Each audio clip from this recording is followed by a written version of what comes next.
The war in Sudan is an interesting war. Interesting in the sense that the Sudan we see today is a Sudan after the departure of South Sudan. And let me remind all of us that before the year 2011, the former leader of South Sudan, John Garang de Mabior, said, let us not split, because when we split, even Sudan, governed from Khartoum, will not be safe. There'll be other conflicts. And what he said is what is happening now. You remember the two combatants now, or the two leaders, Burhan and Hemeti, fought from the same side. And the Rapid Support Force, which is now headed by Hemeti, and the army, which is now headed by Burhan, were on the same side with Omar el-Bashir. And after Omar el-Bashir was overthrown, you had the civilian administration supported by the army led by Prime Minister Hamdok. Now, you can see that this is a war about power and control. It is a war that has come up as a result of the conflict in that region. Remember that the Hemeti group, which RSF is supported quite actively by General Haftar from Libya.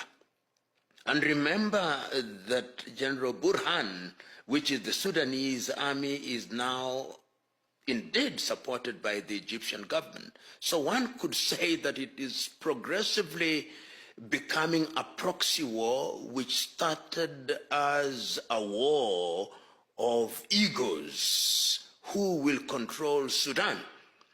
And what has then happened is you now have an army which is on the run, and you have an army by RSF which has put together a number of mercenaries. It is now known that many who are fighting on the side of Hemeti come from Niger, from Chad, from the Sahel, from Libya. So the confusion is grave and profound. And it is a war that really, if not looked at and stopped in good time, would degenerate into a civil war. Why do I say that? I say that because within Sudan, there are forces that have always wanted to either separate or to be governed differently, different from the way the government in Khartoum is governing. Darfur is one of them. Abyei is another area. The Blue Nile is another area. The Nuba Mountains is another area. And there are those who have always argued that the philosophy of the Sudanese administration is to Arabize Sudan.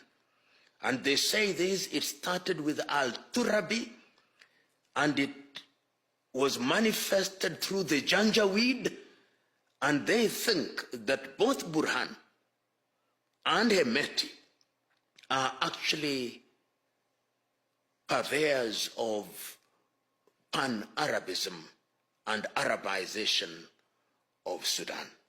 So in as much as they are fighting each other, from some quarters, they are seen to be ideological twins.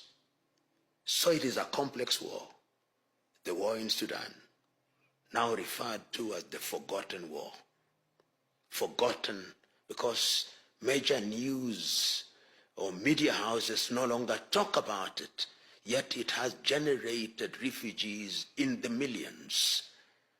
The unfortunate and forgotten war, the war in Sudan. You know,